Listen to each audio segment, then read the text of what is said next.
Hello and welcome to Grace of Westminster Friday live stream. It's Con here. It's our first solo this year. So we had a fantastic live stream with Gray last time, which was absolutely amazing. Thank you everyone who watched it. And we kicked off this year with a 40 years anniversary of Grace of Westminster. It's going to be a whole year. We're playing quite a few things around. So you will see a lot more stories from Gray and me, Becky, you name it. Hope everyone is all right. Folks in California, hope everything is well with you. Hopefully it's going to get better soon as well. Hello, John Rayleigh, John Hughes, Andy Hayter, Per Elison, I'm sorry for butchering your name. Andy Hayter, Colin Brummer. Andy, welcome back. Happy New Year. We haven't seen you last year. And as Andy always says, give this stream a like because we're going to talk about the best-selling Nikon cameras, lenses, and accessories at Grace of Westminster. So you know I like stats. You know me. I always like to talk Nikon financials, best-selling items, etc. So I've spent last 2 hours in a spreadsheet, basically, going through our sales and see which items are the best. So give the stream a like, give the stream a subscribe. It's going to be greatly appreciated, and I'll continue to say hello to everyone else in the chat. David Ramsam, Colin Brummer, Michael Reed, Ohio Engler, Ian White, Pete Gazzola, Richard Hovland, David Mascoro, Russell, Dave Walker, Julia Carter, Persnelman, David Drage, William Rickford, and Robert M. Thank you very much, everyone, for joining us today. Tell me where you're watching us from. We have people watching from all over the place. Before we start, a couple of things here. Very important announcement.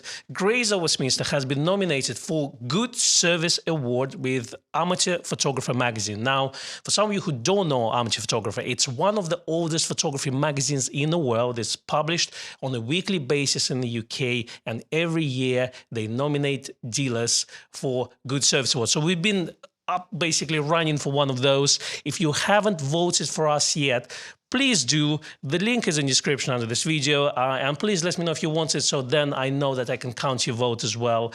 It's greatly appreciated. So every year we try to win this one. And if you purchased from Grace of Westminster and been happy with the service, definitely give us a vote. If you're watching this video and you enjoyed the knowledge and just fun and good vibes that we provide you, so then definitely put your vote in as well. That will be greatly appreciated. It's in the description under this video as well. For some of you who are in UK as well, Nikon Winter Save promotion is running out. It's ending on the 27th of October. So if you haven't bought your Nikon gear at a discount, because the prices are going to go up eventually, then it's good time to buy now, because 27th is basically the deadline. So you still got time to buy your favorite camera or relents. Good morning, William. Good morning, Lawrence. Let's see who else is in the chat. Rakesh is in the chat as well. Missy as well here. John Probert. Fantastic. Everyone is here.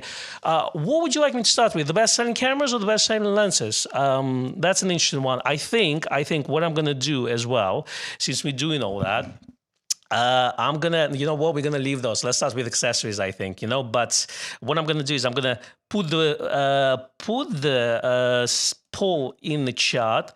What was the best-selling accessory?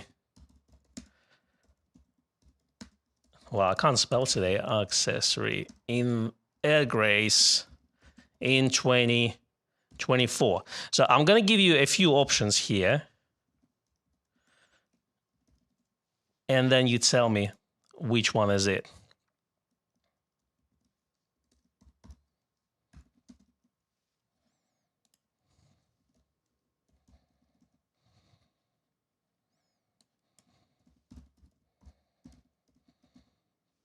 Let's start the poll. Let me know what you think. What was the best-selling accessory here? So, obviously, keep in mind that if we talk about best-selling accessories, I think Nikon filters would be really is the best-selling accessory there. So, you know, that's but because they're all different sizes, we can't really include all of them in the bulk. But yes, technically, if we're looking at the best-selling accessories, I think that would be really the Nikon filters. Among all of them, I can tell you that from the filters we sell, our customers' preference is actually Nikon branded filters. So the native filters for the Nikon glass there.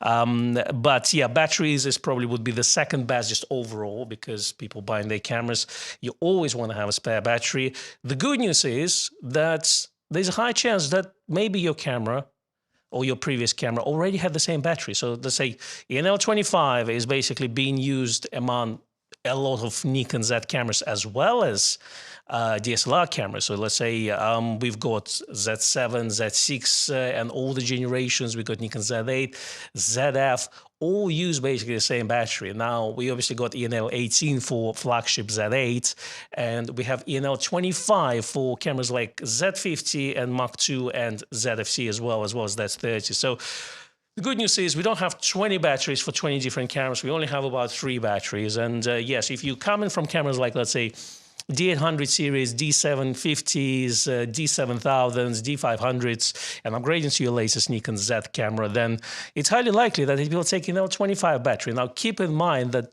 obviously the new batteries, which is ENL25C, will allow you to charge this battery inside the camera via USB port, so power delivery effectively.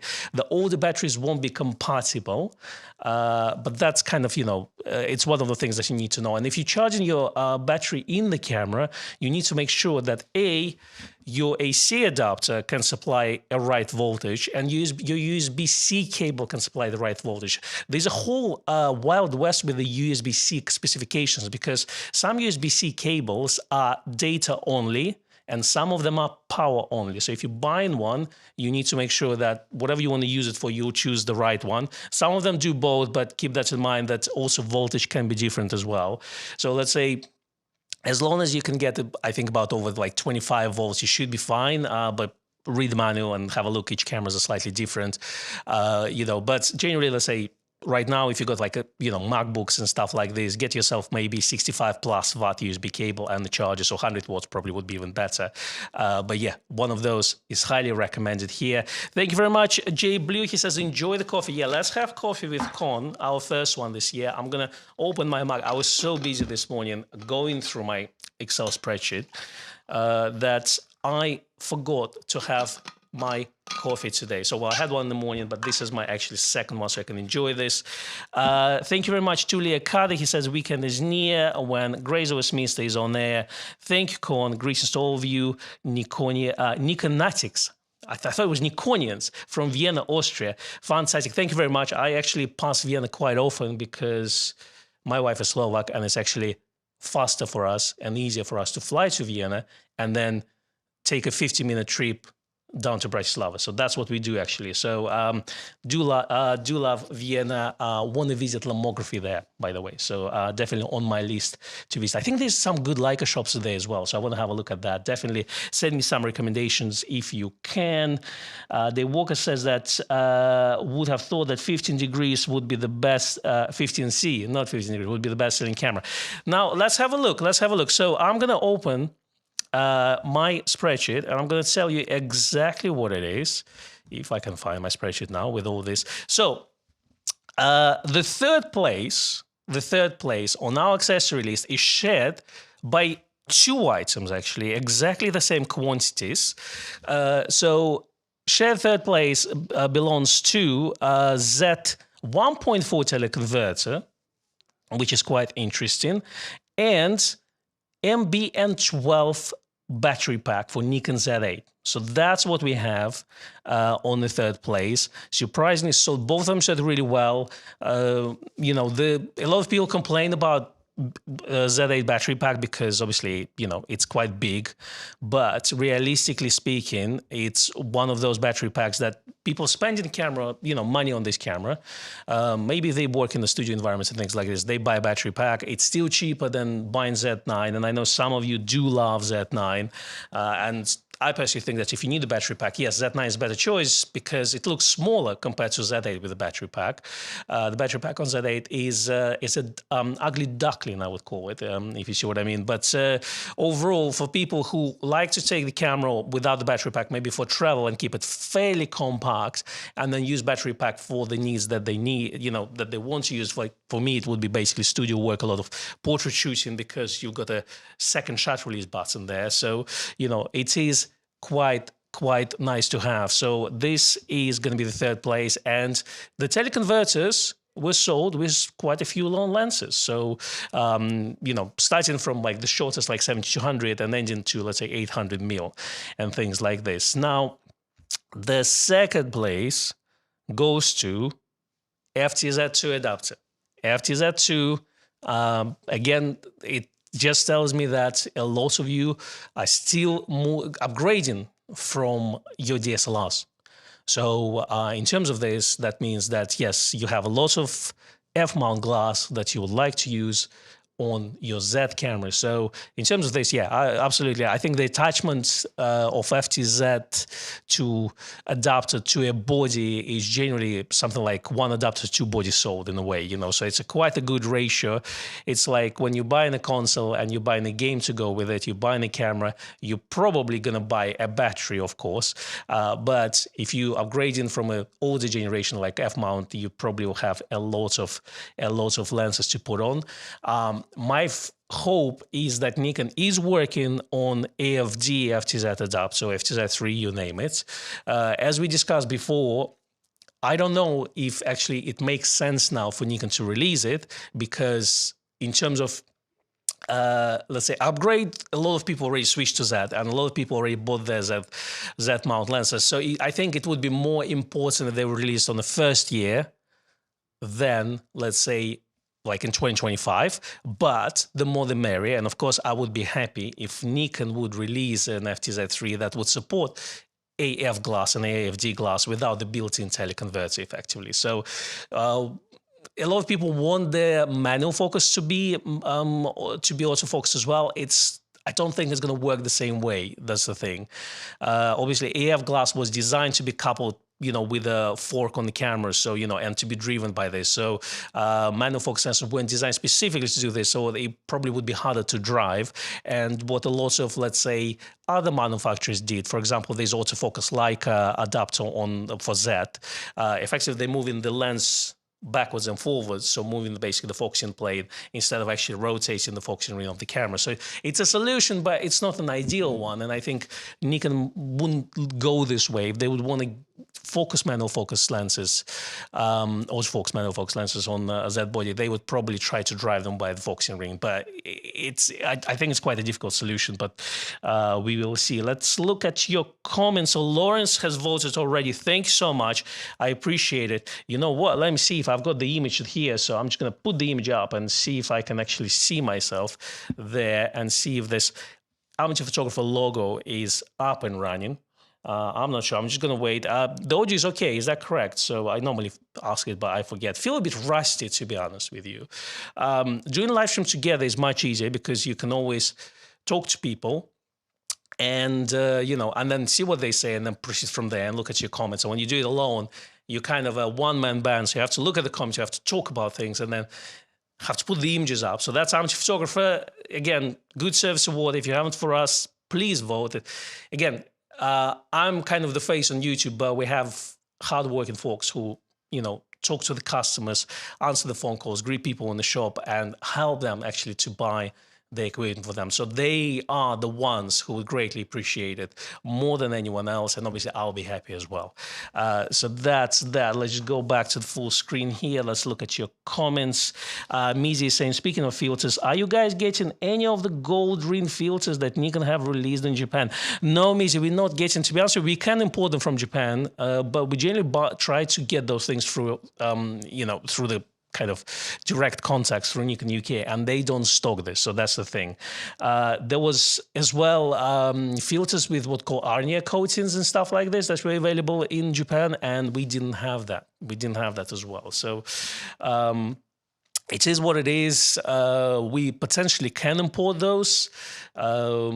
maybe it's something to run by our sales director. So, interesting, but definitely thanks for flagging that up. John Hughes says, with regards to MBN 12 battery pack for Z8, it's not that big. I think it's better in real life than on the pictures itself. Yeah, on the pictures it just came out really kind of boxy, like a tape player, like a boombox from the 90s, if you see what I mean. I think they could really design it in just a little bit more kind of a nice shape, I would say. It's just too boxy for this. Russell says, I still have more F-mount glass, but that's mostly for playing with on Nikon F6. Do love attaching some of them for my Z bodies though. Yeah, that's the thing. I've kind of got the D-type lenses to basically be used on my F100, and I've got 28, 35, and 50 lenses, AFD types, and they're fantastic. I do have AFS 1.4G as well, which I can use on F100 because you got still front and back command dials. So yeah, I agree. In a way. There's a lot. AFS glass is so cheap as well nowadays that, like, let's say you can get AFS 51 4G or 1AG even cheaper, and they put it on your Z camera, it will autofocus, if you see what I mean. So yeah, I don't think there's many. If you're just looking at AF lenses, not counting manual focus lenses, if you're just looking at AF and AFD lenses that were released at the time, there are actually not that many lenses, and a lot of AFS releases after replace those lenses to those particular models. The only lens that hasn't been replaced, and I think it's quite a good lens, is 28 to 105, 3.5 to 4.5D, which is a really nice lens. I would like it towards focus, and then maybe 35 to 70 2.8D push-pull macro zoom, which was really good as well. Would be nice for it towards focus, but something like, let's say, 20 to 35 2.8, the Reese AFS version of 17 to 35 2.8, which would work on FTZ adapter if you need to. So, as I say, let's say, if we want manual focus to autofocus, then of course it adds dozens and hundreds of lenses that were released for Nikon F-mount. That would be interesting. But just if you're looking at AF and AFD, again, I don't think there's that many lenses that we need that need to be driven by that. But of course, the more the merrier. As I say, I'm not going against it. I'm absolutely happy if Nikon releases more things that are more retro compatible with other things, just like Nintendo announced Switch 2, which is compatible with Switch 1 games. Here you go. Here's your video games reference. We got Seth is in the chat. Hello, Seth. He says, New York, other side of the country, but huge heart goes to LA. Lots of colleagues and friends there dealing with a nightmare. I absolutely agree with you. Our finance director, Uri, is also based in LA, and we basically text each other every day. So hopefully, hopefully the stay strong, and our hearts go to you. Our hearts go to you. Absolutely. Help. If you haven't been affected, help people that were affected. Absolutely. Deborah is saying, use the FTZ and FTZ2 on my manual focus macro lenses, IRIX, Zeiss, etc. Yes, absolutely. And then technically for macro lenses, you don't need autofocus because you're so close. That's the thing. So overall, yeah, it's good that we have that adapter. Would we need autofocus for macro lenses? Probably not. Eric Laurie is in the chat. He says, do you think we will ever see 20 plus megapixel camera on a smartphone? Eric, I'm not a smartphone person, so I don't really pay attention to those things. I buy, I'm being a sheep, I buy iPhone every year. Not every year. I'm on iPhone 12. So, I buy when this dies. So I'm on 12, yeah. It's probably going to be iPhone 18 or 19. I don't count those as cameras, as a serious tool. However, I probably take more pictures with this than I take on digital cameras or film. I absolutely agree with you. So that's that. I don't really know what else to add to this. They are advancing. Show me a picture that's going to look from smartphone that's going to look anything better than, let's say, full frame camera. There's nothing. There's nothing. It's just due to the size of the sensor. That's the thing. Yeah, that's my opinion on this. We are photographers for a reason. It's nice. It's nice to have cameras in your phone, and that's the thing. That's why, let's say, point-and-shoot cameras are dead. Basically, Coolpix range is dead effectively. And they will be advanced and they will be better, and they will introduce a lot of features that then will trickle down to our professional or whatever, proper digital cameras. Absolutely. And I think they will lead the way in this respect. But, as a photographer, I don't consider this a serious tool. That's the thing. I'd rather buy a proper camera. I'd rather shoot with a, let's say, Z30 or D3000 or even D40, let's say, and then shoot with a mobile phone. That's my controversial opinion at the beginning of 2025. But 20 megapixel camera on the smartphone, there are already cameras that shoot, I think, 48 megapixels and things like this, or even like 80 megapixels or something like this. So there's a lot of Android stuff, and I don't know even what the resolution of the camera on iPhone. So that's what it is.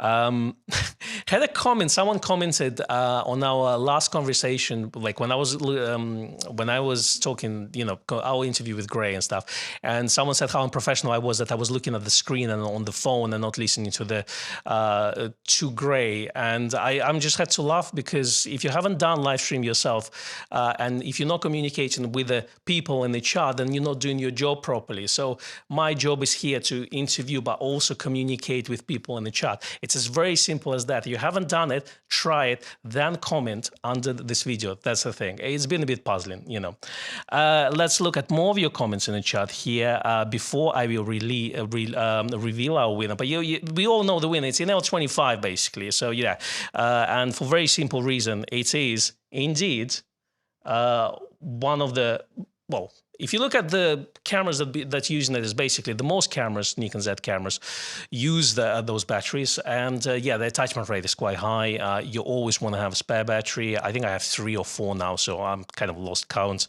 Oh dear, don't look at that. That was a wrong slide. Now I've spoiled everything. Yeah, okay, well, now the L25 sold for Z8. That's everything's gone now. We got to wrap up the live stream. Everything has been spoiled. All right, let's look at your chat and see what I was saying. So Craig C says, curious to see Z8 on sale in the UK, currently $3,400 in the US, lowest cost so far. Craig C, the current price of Nikon Z8 in UK is $2,999, including VAT, which is 20%. In Europe and in UK, the tax is included in the price. In United States, it's not. So depending on your state, you will be not paying $3,499. There will be additional tax added on top. In UK, it's here, and it's 20%. It's quite a chunky one. So overall, if you are a UK customer and you don't want to have Gray import, it's a fantastic price. And if we convert, if you remove VAT and we convert pounds to dollars, so I think they could be quite close. However, the price is going to go up on 27th of January. So if you haven't bought it yet, it is currently on sale. I think you're saving effectively close to £600 on the winter promotions. Michael Reed says 20mm 1.8G is like lens T secondhand. Wanted for my astrophotography on the 780. Yeah, 21.8 is fantastic lens. I think it's very well corrected as well. The Z lens is better, but the F mount is no slouch, of course. Let's look at more of your comments here. Edward Phillips says, Con, good afternoon and hello, Seth. I stay with my D800, but Z8 and 9 in my mind. Last just finished university, went 3 row in total, 6 kids, 2 marriages, priors all over their study. All right, so yeah, Z8 Z9 is fantastic camera. You can't go wrong. As I say, I think Z8 is technically the best camera overall for a lot of people, and Z9 is the best camera for specialized use where you want to have a bigger camera and the ultimate performance. But Z8 gives you a lot of it in a smaller body. That's the thing. Let's look at more of your comments.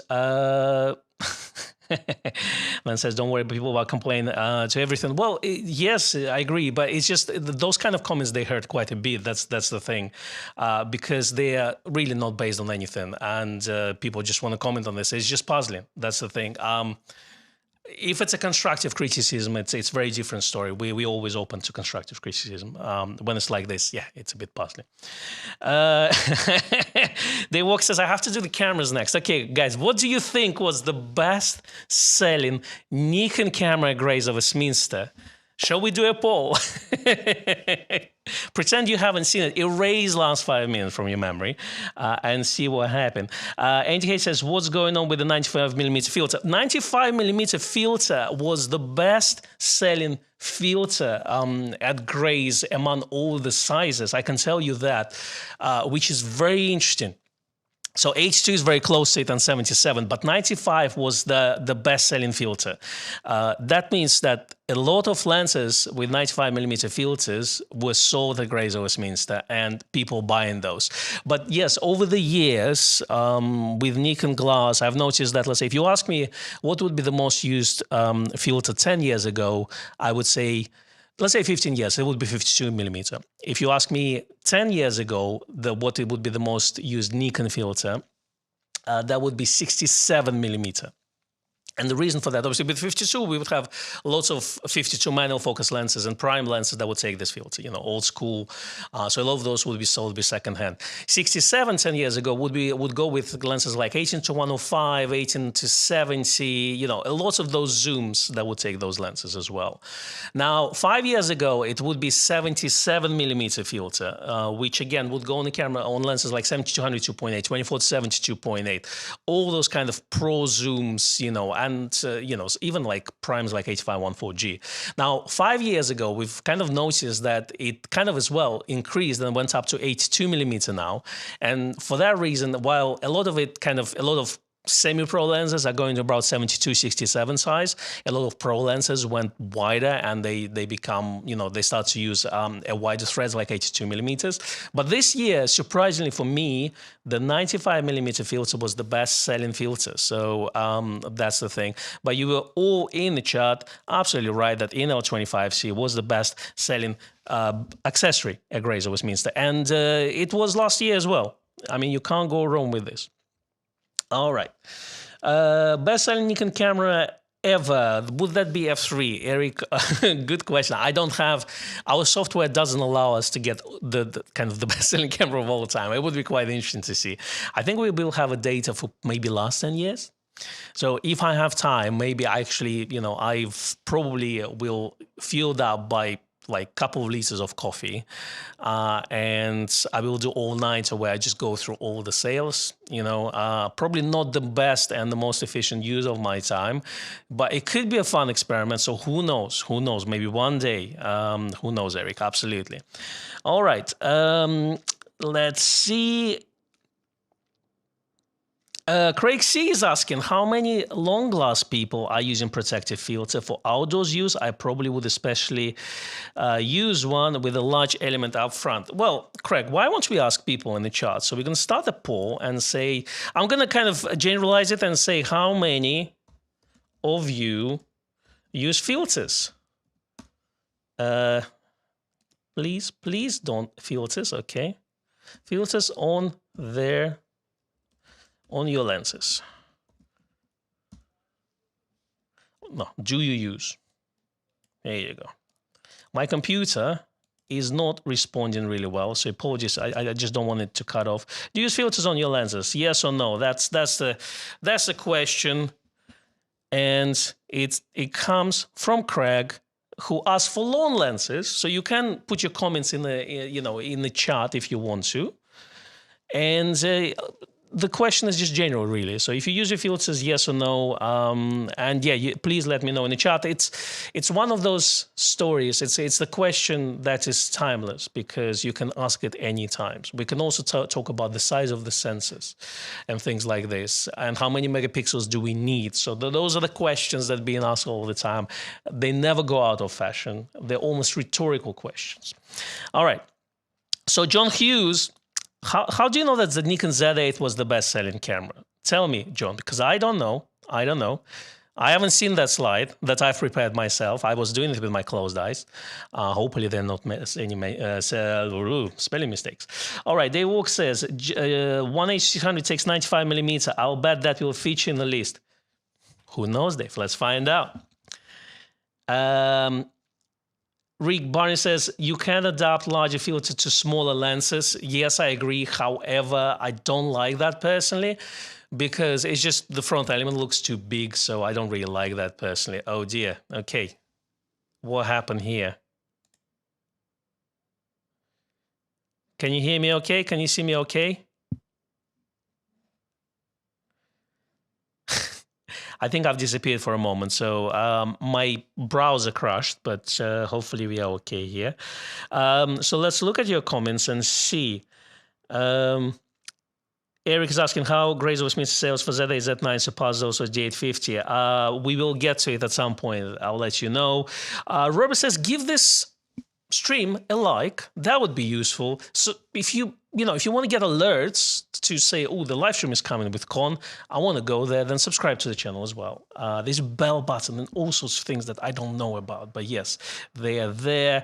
QNetX says, I use lens hoods instead of filters. I think it's a very valid substitute. I absolutely agree with you. Yeah, if you have a lens hood, it's great. If you have a filter, it's great. I think obviously lens hoods, they're there for a reason as well, to block off the light. So, but yeah, I absolutely agree with you. I also use lens hood as often as I can. I don't need another lens, says no filters. I have mostly old glass. Fair enough. Fair enough. John Hughes says, if UND and grads, yes. Okay, so he uses neutral density filters and graduate filters. Okay, yes, but not the clear filters. I assume. Russell says, I've also noted, but in the sense of using filters as protection, I do use ND and polarizing filters. Yes, the question was, I guess, is the clear filters for protection. That's right. Since we are kind of winging it and we decide the questions as we go, then yes, I didn't have time to think how to kind of phrase it a bit more broadly, or actually, no, more specific. So yes, let's have a look. Andy says, I would use circular polarizing filters and a clear one if I could afford both high quality filters. Nikon black and white needs 77. So lots of people say yes in the chart. Yes is also winning in the poll here. So I think we're just going to end this poll. So yes, the majority of people use filters. I agree. I use filters on mine. I always buy a filter with a lens. I don't think that if you buy a good quality filter, Nikon, B&W filters, you name it, there's lots of great brands, so you can choose. So if I haven't mentioned, there's definitely lots of good brands there. So, but I don't think you lose that image quality that much, in the real world. And if you're shooting film, then even better.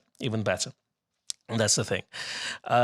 This whole thing about shooting film, you don't even need the latest glass, let's be honest here. So, all the old lenses can sing on your film camera. That's the thing. Gaston is in chat, says, I just changed my Fuji system for Nikon D780 and love it. Good move from me. Good move for you. Absolutely, Gaston. Absolutely. I agree with you. And I can see that you're so happy because you type in capitals as well. So welcome to the Nikon system. If you have any technical questions, feel free to ask us in the chat and hopefully we'll answer this. David Stewart says, hard to put the filter on the 800 PF. It's a beautiful lens. Absolutely. Edward says, now with the 105 1.4 art, no filters at all. And Rodri Williams says, yet much easier having the filter protecting front element when shooting, surfing. A lot of mist can hang about near the coast. Absolutely. This mist, which is salty water, which is not good for your coatings. There's also, it's a sand. So, there's particles hitting your lens as well. The problem is you got beautiful coatings. Yes, you get a particle hitting the lens. Maybe you got some sort of micro scuff in there, and then the salty air gets in there and eats your lens. and it just the front element disappears, if you see what I mean. So that's my worry. That's because that's my theory. That's is not proven by science. But that's kind of when I go to bed, I think about those things that can happen to my lens. So that's why I'd rather throw away a filter than put it on. But this is specific, like let's say desert or beach, or humid environment, like with lots of salty water. That's where I think it's kind of more important. Definitely, I agree with this. All right, let's go to the lenses. So I'm going to put that slide since I've already ruined everything for everyone. So we're going to put that slide on. I'm going to put my face somewhere in the corner as well. So you now know the best-selling cameras are Grace. What's interesting to me that, first of all, Z8 sold by far, by a mile, so just like by far, far, far more than any other cameras in the world. It's as simple as that. There's no one that came close to Nikon Z8 in this case. And it just tells you that how amazing this camera is, absolutely amazing. I have this camera. It's fantastic. It does everything I need.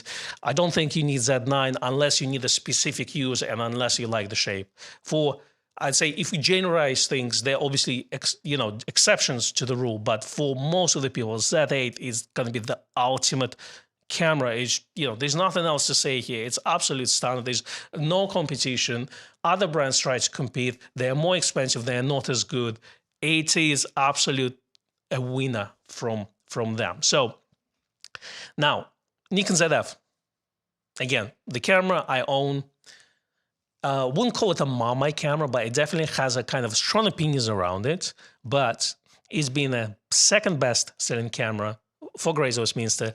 Tells us that, first of all, customers love it.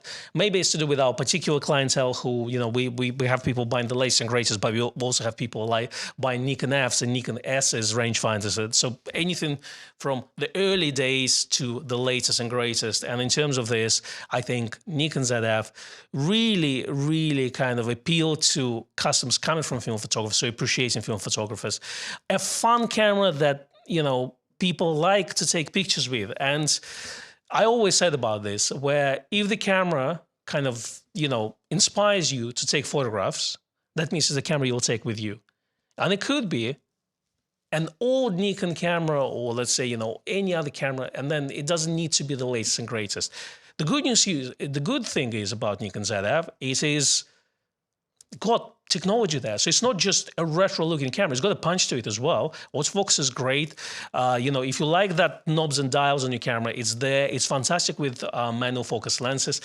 It's got pixel shift. I don't know why would you need a pixel shift on this camera, but it was there. So, the image stabilization on the sensor is fantastic. So all this is there. So you can't go wrong. Now, on the fourth place, we got Nikon Z9. And Z9 is still going strong. That's the thing. It was the first Gen 3 camera that was released by Nikon, right? So it's been out for a while. It's still on the fourth place. It's still on the top 5 of the best-selling cameras at Grace Westminster. And it just tells you that, yes, it is the ultimate Nikon camera you can get. As long as you don't mind the size and weight, you get the best performance of them all. That's as good as it is.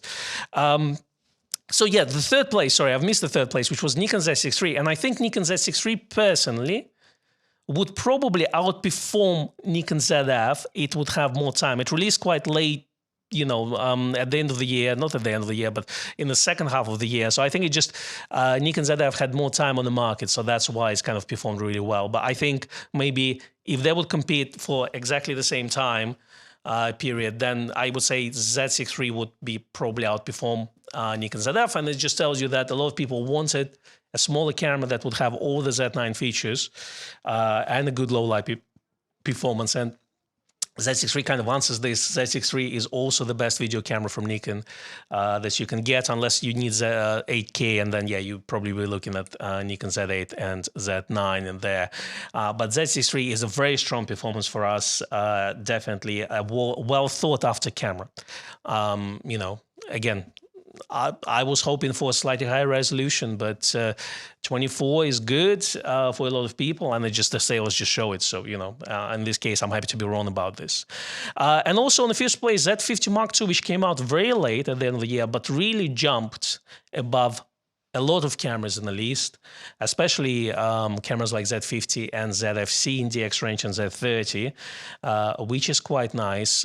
So again, you get the latest technology in at a really good price point. I think it's $899, including VAT in UK. So it's a really good price for the Gen 3 technology in your camera. So overall, I think it's fantastic. Again, I don't shoot DX, but I know that a lot of people bought this camera just based on the specifications. We will be filming a review of it I think on 25th, if I'm not mistaken. So next Saturday, we're going to do some filming and we're going to do a review on that as well. But I mean, it's a great camera. It's a great camera with my experience with it. So let's have a look at your comments here. And see what you say. So let's pass the filters comments. So we've done all this. Russell complains about the filter price. Well, you kind of answering your question. It's one of the things you spending a lot of money. Why do you want to? But why do you want to buy a cheap filter? That's the thing. Get a really nice filter. At the end of the day, like I understand, but it's like. I don't know. If you need to budget for those things if you want to use those filters. That's the thing. Again, you want to put high quality glass. If you want to put, something at the front of your lens, I'd rather spend extra. That's the thing. And it would be part of my budget of buying the lens. I understand this logic, but yeah.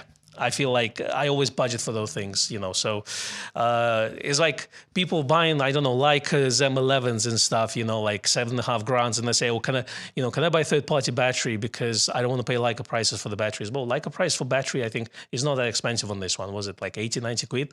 I mean, it's $7.5 camera, That's the thing. I won't use Chinese batteries on those. Like, that's kind of things. And the same, like I like my Nikon batteries. I like,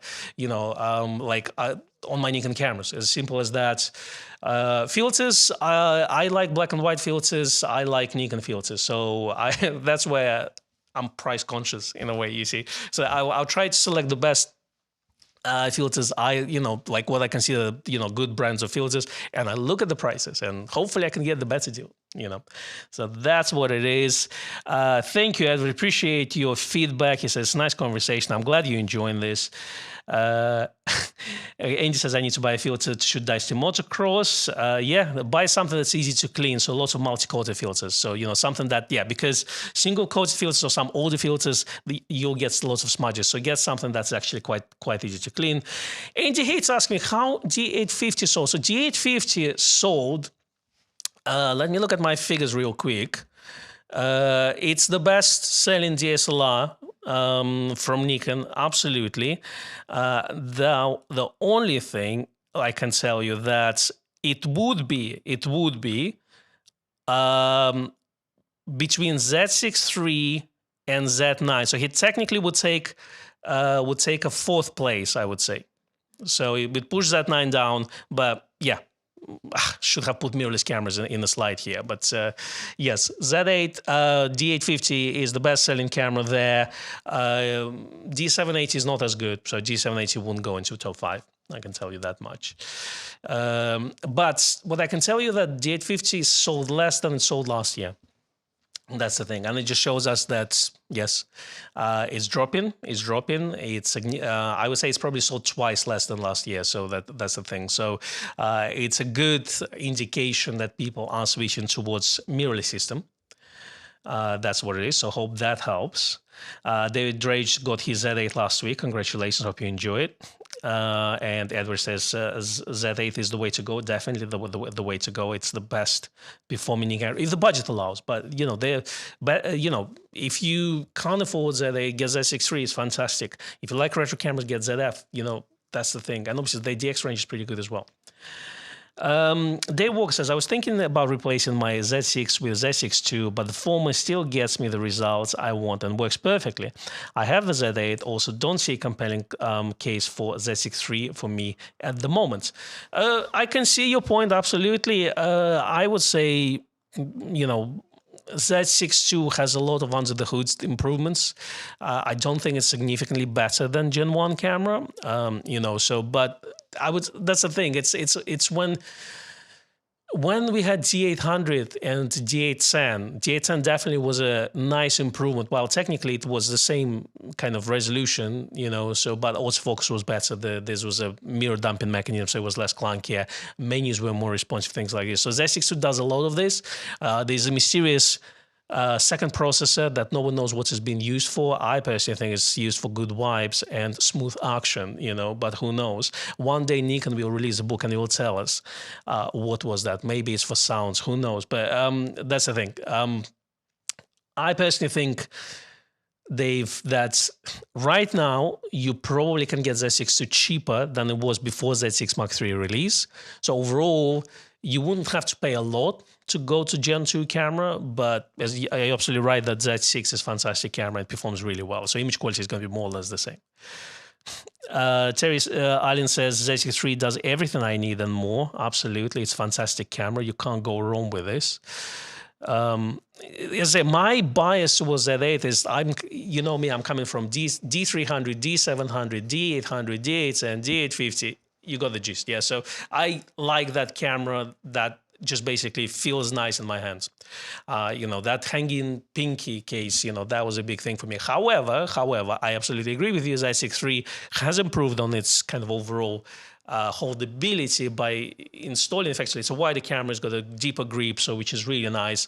But I got Z8 before that, so that's the reason for that. So it's the data I'm talking about is the one we share with Becky, but it's kind of with me most of the time. That's good news. So I can have it all the time. All right. Let's go further. Let's see if we can have more questions here and more comments. Craig says, I feel like Z6 III combines the best of Z8 and ZF, sits perfectly in between. Yes, absolutely. And it's a smaller camera, so if Z8 is a bigger camera, as I say, but for me it would be a professional use camera. It wouldn't be for me as I say, like this camera should professionally. So get Z8, 24-70, 14-24-70, 202.8, depending on your needs. Just this is set up basically like a holy trinity, as we call it, for professional use. And then you get prime lenses for your specific needs as well. And that's basically, you could throw everything at it and it will perform absolutely amazingly well. This 45 megapixel resolution is useful, especially if you're gonna print very large. That's the thing. And kind of more for studio work, yeah, I tend to print large. That's the thing. But 24 megapixels for most of the people is absolutely fine. It is a professional camera that can be used for everything, and your shooting weddings is going to be absolutely perform really well. Any hobbyist use is going to basically nail it. Any professional use is going to nail it, and it's a smaller body, so you can have several in your backpack, etc. But for me personally, as I say, it's just I have love for kind of this D800 series, that bigger body feel to me, and that's exactly the camera thrown in for professional use. For my fun time with digital cameras, I use Nikon ZF. That's the thing. And I use lots of Voigtlander lenses on it. I use a lot of Leica mount Voigtlander lenses on it via adapter. And it's a fun camera to have for me. So that's the thing. So yes, Z6 III is absolutely contender. As I say, it would, in my opinion, outperform Nikon ZF. They would come out around the same time in terms of sales. Okay. So Russell says, as much as I love my Nikon Z8, I find myself using Z6 III more. I like a compact size, small file sizes. As a hybrid shooter, 6K is more manageable than 8K. Here you go. It's a fantastic case for Z6 III. I absolutely agree with you. That's the thing. Especially if shooting video, file size can get quite large. So shooting 6K will give you smaller file size than 8K from Z8. Crazy says, and the flip screen had a few good points to protection vertical shooting on axis. You see, so very good case for Z6 III. Absolutely agree with you. All right, let's look at more of your comments here before we move on to lenses. So it's 3 o'clock now. We may buffer, hopefully not, but I'm going to be wrapping up in about 20 minutes. I hope you're enjoying the chat. And if you do, give that stream a like. Vote for us for Good Service Award for Amateur Photographer Magazine. The link is in the description below. It will be greatly appreciated by me and our team, really, more than anyone else. All right. Okay, Dave, gotcha. Let's see. They work. One can consider Z6II now, and the Z6 III is out. Yeah, absolutely agree. Z6 III is a Gen 3 camera. It's definitely above and beyond Gen 2s in terms of performance, autofocus specifically. Is the build any stronger on Z8 to Z on Z6? To me, it feels more robust. Yes, like I just like the build of Z8 personally more than Z6 III. Is it better or not? Nikon marketing material says that they're as good as Z8. So I hope they're being true about it. I personally like just the feel of Z8 more. For me, it feels a bit more robust. But it's a personal feeling. It's not based on anything else, on scientific facts. So if we believe Nikon marketing, they say it's as good as Z8, Z6 III. Okay, Rakesh saying Z6 III size very nice, a little bigger than Z6 II and Z7 II. Now I want Z7 III same size as Z6 III, but with a Z8 screen design. Now, guys, have you seen, and girls, have you seen that wild room of Z7 III with like something like 80 megapixel and things like this? What do you think about this? It seems like it's got very little traction, but it was at the beginning of the year, which was quite interesting. Do you think it's a valid rumor, or do you think it's just a clickbait really? Do let me know in the comments below. I definitely want to know. Thank you, Deborah, for coming over. We'll see you next time. It's always a pleasure to have you in our chat, Deborah. Definitely. And you can always see the rest on demand later on. We'll see you next time. Colin is in the chat. He says X Silver and Black ZF 47 megapixels 2025. That's an interesting prediction, Colin. Do you think ZF would be the first camera to be replaced? What do you think is the first camera on the list for Nikon to replace? Is it Z9 Mark II? Is it Z7 Mark III? What do you think is going to come first? Definitely let me know in the comments below. I want to hear your thoughts on this. Okay, let's look at more of your comments. Jim Orsetti says, I'm home in Voigtlander. We'll keep releasing Z mounts. Jim, have you seen that 28 1.5 announcement for Nikon Z? I personally think, I don't know if you follow me on Instagram, but definitely, do follow me on Instagram. Every now and then I post. But they've just announced Z 28mm f1.5 lens for Nikon Z mount. And I personally think that it will sell as well for them as 40mm 1.2. Why would you ask me? Well, let's have a look at Nikon 28mm lineup. Well, there's only one lens. It's cheap and cheerful, 28mm 2.8 plastic mount, great lens, autofocus, small, compact, but there's 28 to 105. There's nothing else. There's no 28 1.8 S from Nikon. There's no 28 1.4. So it feels like this particular range is kind of not being looked after by Nikon. And I don't understand why, because 28 is a classic focal distance for street photography. I don't know why they're neglecting it. Yes, there's a 24 1.8 S lens. There's a 26 2.8, but it's not a classic 28mm focal distance. So that's the reason I think that Voigtlander did the very right thing and released that 28mm, well, announced. The reason why I say released, because it came out about a year ago, half a year ago for Leica mounts, and it's got very good and positive reviews for that. So I expect the performance to be as good as on Leica mounts. So it's obviously a rehouse lens, but optical design is about the same. So yeah, I personally think it will sell really well on par with 40mm. I think it will become one of those classic lenses for Voigtlander. That's the thing. So what are your thoughts on that? Let me know in the comments below. J Blue says Z3 is not happening. It's clickbait. It felt to me as well. I agree with you. Can't see it bookmarked on YouTube, but can't see being Z7 Mark III. Okay, Dave, yeah, gotcha. Daywalk thinks that Z5 will come next, and then Z9 Mark II. Z5 makes sense now. We've got Z50 Mark II released with the latest tech from Nikon. So if Z5 is going to be slightly more expensive than Z50, being full frame and all, then yeah, I personally think it's good time. It's good time, and it will be a nice kind of price difference between Z5 Mark II and Z6 Mark III. So I think it might be a good option. So John agrees with me. David also says, give us please Z5 Mark II. Martin Hill says Z90 next, please. It's a good one, Martin. I think let's give it another 5 years. It's one of those things, you use filters on your lenses, as I say, one of those never-ending comment topics that we always will discuss. Will Nikon release a D500 replacement? Absolutely. I'm I'm on the bandwagon with you, and I hope this is the last year we're going to talk about it, and we're actually going to see a release. But who knows? Who knows? Daywalk says 28mm neglected by Canon too, I think. I wonder if we see something very fast akin to Planner in the F mount. Agree with you. However, that's the thing. The beauty of that Voigtlander lens, and I understand Voigtlander doesn't, people disregard it because it doesn't have autofocus. It's like, okay, but once you pass that, I know it's very hard, I know, but once you pass autofocus, just think about that. It's small lens, it's compact. Yes, it's bigger than 28-2.8, but optically it's going to be superior, and it's 1.5. 28mm as well. Autofocus doesn't matter that much for 28mm. I mean, if you've done street photography and you know what you know what the hyperfocal distance is, you're gonna be nailing it. It's almost point and shoot. So as long as it's top down. But yeah, for low light, you should be fine, especially with a camera like that allows you basically to zoom in into the image. So basically any mirrorless camera and things like this. So that's the reason why I think this 28 is fantastic. And yes, I think Nikon should release 28 1.8. I think is an important lens. That's what we call a budget version, right?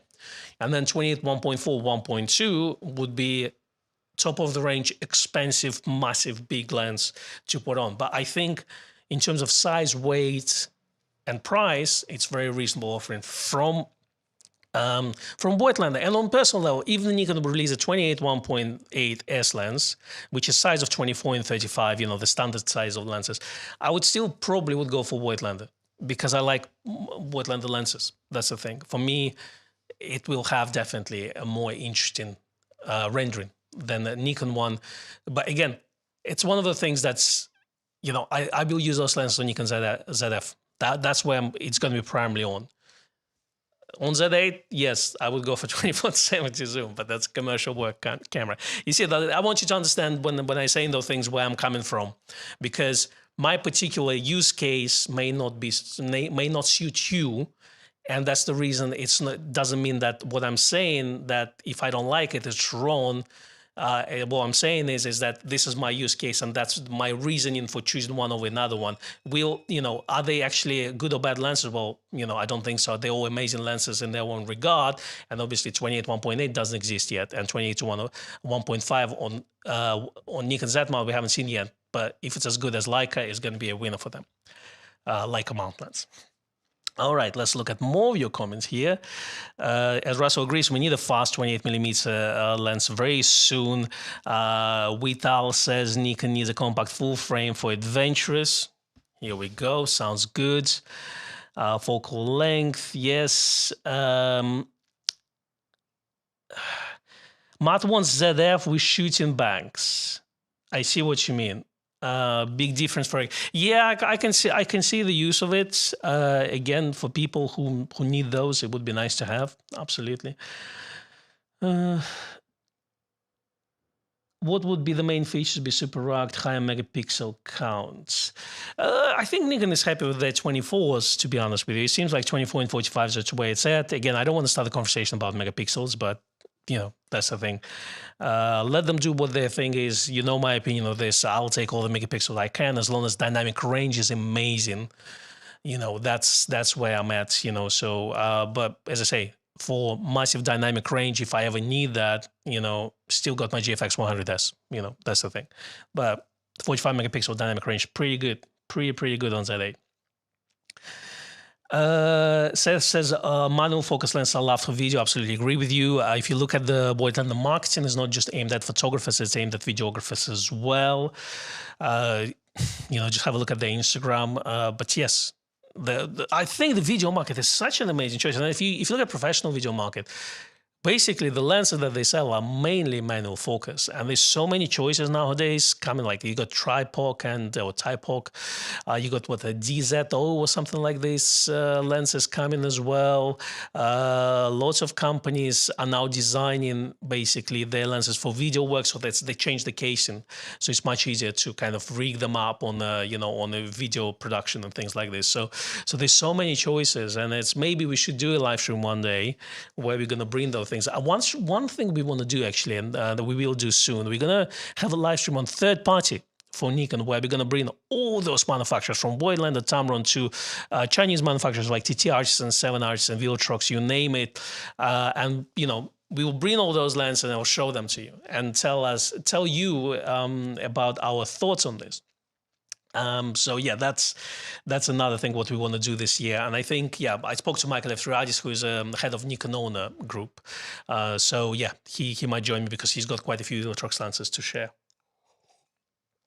with us, and he does use them and test them quite a lot.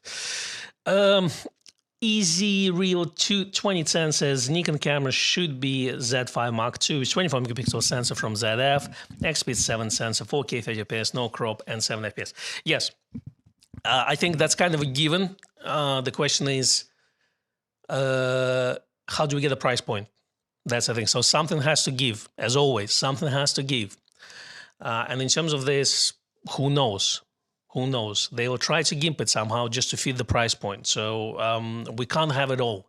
When you have a price point, it's very difficult to fit everything. But Nikon has been good with the price points. Look at Z9 at 5.5, while Sony A1 was at 6.5 grand. So yes, let's have a look. Canon camera that competes with Z8 is more expensive than Z8. So Nikon has a history of releasing a good value for money products with a good kind of technology built into them. So that's that. Davey Boy says, does anyone think that Z7 III being lightweight and around 35 to 40 megapixels would be great for travel hiking? We have Z6 III for this, so I don't really see why do we need 35, 40 megapixels. We have 24, and then next one up is 45 effectively. That's the thing. For Z7 was overall kind of a high resolution camera at the time before Z9 came out. So if they continue within that line, it makes more sense for them to either release another 45 megapixel camera or go higher. As I always say, low and slow, give us high resolution but slower camera with a great dynamic range. So that's my thing. But I think kind of, unless they, release something like this, it would be probably a camera that is not going to be a Z7 III, it would be called something else. But who knows? Who knows? It's definitely an interesting thought. Let's go further. I think let's move on to the lenses, because while we have this discussion, and I'm going to be wrapping up soon, should be wrapping up now, but let's do the lenses anyway. What do you think, what lenses were the best selling lenses at Grays or Westminster? I'm not going to do a vote on this, but just let me know your thoughts in the comments below. Some of them are quite surprising to me, actually. I didn't expect them to perform really well, because generally, when we look at the best-selling lenses, a lot of bestsellers are generally fairly inexpensive lenses. So let's say 28 and 40 generally would hit that list, and they hit it last time, last year, because it's an inexpensive lens. A lot of people would buy it because it's £250. It's not a lot of money compared to, let's say, the price of even 1.8 glass, where it goes to £500-600. So a lot of people buy those as fun lenses and small compact lenses to hit it. So I am here to say that 28mm 2.8 didn't make the top 5 list this year. However, the 40mm f2 lens did, and I guess that's to do with the 40 f2 is a highly regarded lens, pancake lens. It's a nice focal distance for a lot of people. It's f2, which is fairly wide aperture for this type of lens, so good for low light. Overall, if you don't like wide-angle lenses, 40 is where it's at. That's the thing. So 40 is number 5 on our list here. The next one up, however, is 100 to 400 lens. And it's one of the interesting things. I get emailed some questions where people say, I can't decide which lens shall I buy. Shall I get 100 to 400? Or shall I get 180 to 600? Or shall I get 700 and I teleconvert to it? A lot of people are kind of trying to figure out what their best solution for them in terms of size, weight, price, and performance and things like this. But also, this type of lens tells you why the teleconverter sold quite well as well, so 1.4. So that is number 4 on the list for our, wildlife and sports shooters and long focal distance shooters. However, as I can see, the Daywalker says 18600 could be there, and the Indicator suggests 18600. So that lens took a third place on our list. Again, more teleconverters sold. And again, it's one of those lenses that I would say for this type of photography where you need to hit this very long focal distance like 600 mil, it's fairly priced. Because obviously, once you start to go to the prime lenses territory, they become quite big and expensive. And while we have those kind of lightweight 400 mil, let's say 400 and 600, 800 mil lenses, a lot of people are not 100% sure if they want to get a prime lens for this type of work. And that's where a versatile lens 180-600 kind of takes it all, really. And, becoming a choice for a lot of photographers. And I think it's a convenient choice because it does a lot for a lot of people, and it's not too expensive compared to the other price. So relative, of course, but it is what it is.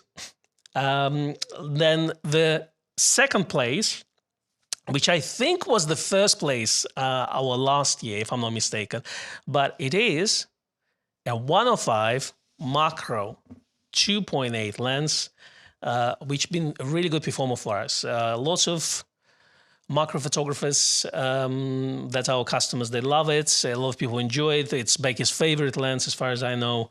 Again, such a great performer. The only thing what I like about it is it doesn't take teleconverters, while the F-mount version did. It's a nitpicking, really.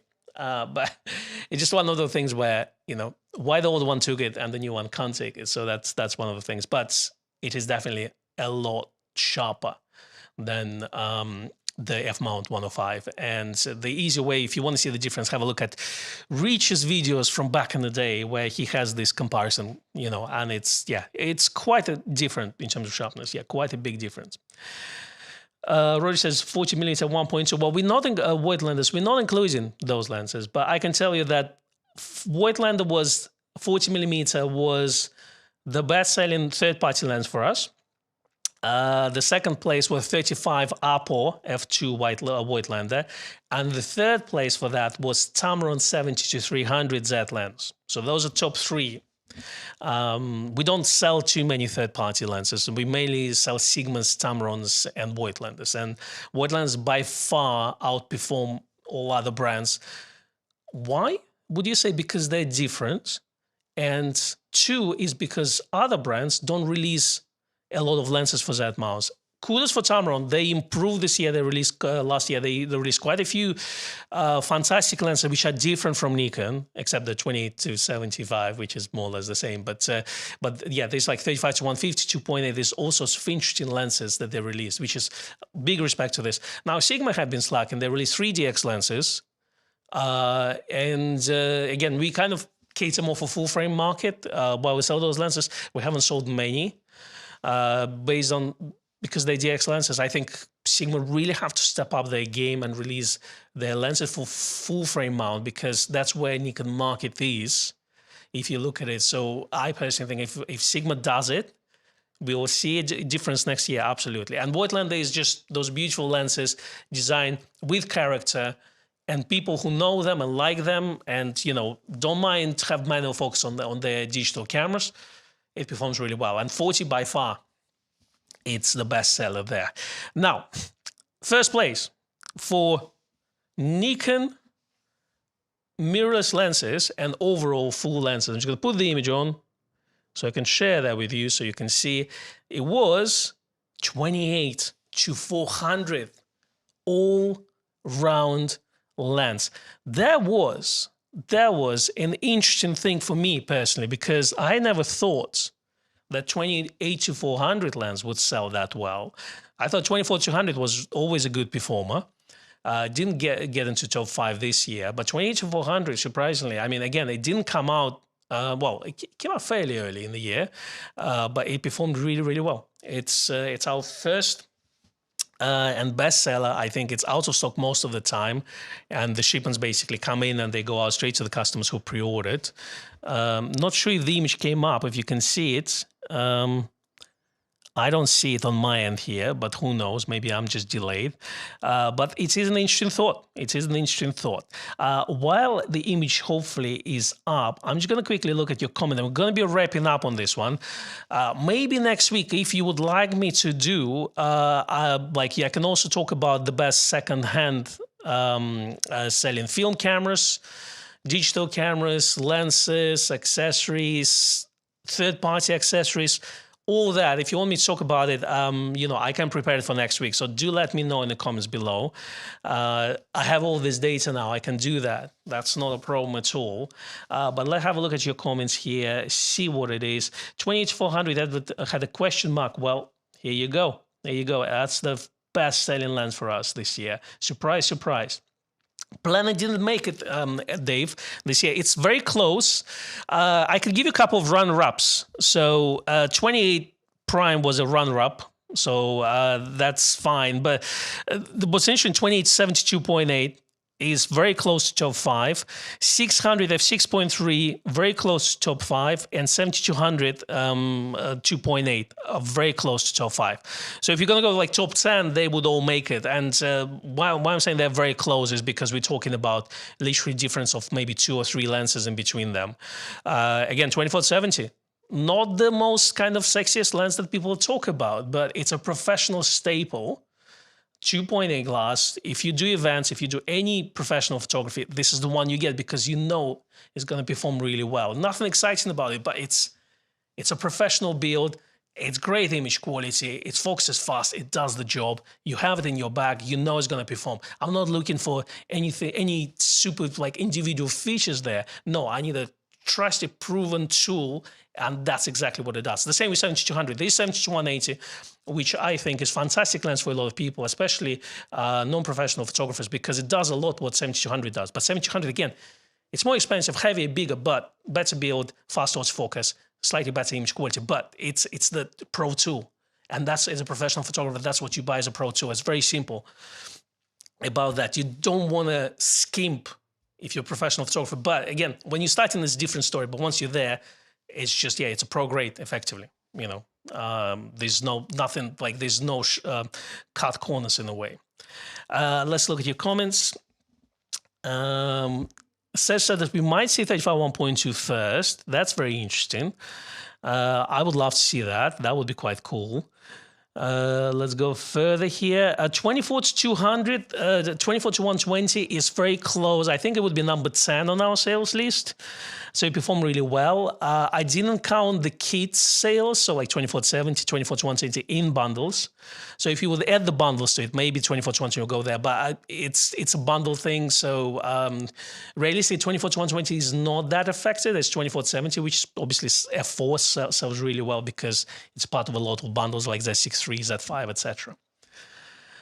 Let's see, 180, 600 and 400, 4.5 plus teleconverter 1.4 is my wildlife kit, says Robert Holloway. It's a fantastic kit you have. Martin Hill says, I wish Nikon had longer macro lens for Nikon Z mount. I kind of struggle with 105 home with my photography. Yes, definitely 200 f4 would be absolutely nice to have. And I think it's a must, really. So definitely Nikon, if you're watching this, release it tomorrow. I'm sure they plan ahead quite a few, maybe years or months in advance, but yeah, definitely would be one of those. 150 Sigma for Z mount would be absolutely amazing. Sigma art glass for Z mount needs to happen. It's just the way it is. We can't really talk Sigma in the mirrorless lineup for Nikon Z cameras. Yes, they're DX lenses, but realistically speaking, they're good lenses. They're well-performed lenses. They're small, light. They perform really well. They're really good value for money. But Sigma really needs to step up this game. This is my personal opinion. That's what I think. We are in a position where if Sigma wants to get some share in the Nikon, on the Nikon Z mount, they need to start to release full-frame lenses ASAP, and F-mount glass is very important there. So, but also release 24-70 or 28-70 2.8, which is really good lenses, and they're really well priced. They're really well priced, on other mounts. So I don't see why not. So I guess there's some agreement. That's what we think, but who knows? Who knows? All right, so we're going to wrap up, I think. Thank you, everyone. who joined us today. We run over 15 minutes. I'm sure you'll have things to do, but I hope the first 2 live streams of this year been good for you. If you want me to do more starts, I'll happily to do this. Let me know what you want to hear about in the new year. We might want to talk predictions next year. Who knows? Next year, this year, next week. So, but it's been absolute pleasure to meet you all, to see you all, new people, old people. It's fantastic to have you in the chat.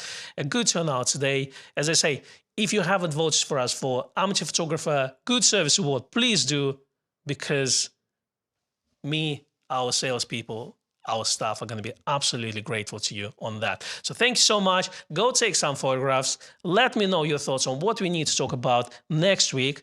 And I'll see you on Friday. We might have a video out on Tuesday on a 90mm Tamron review. See you soon. Bye-bye.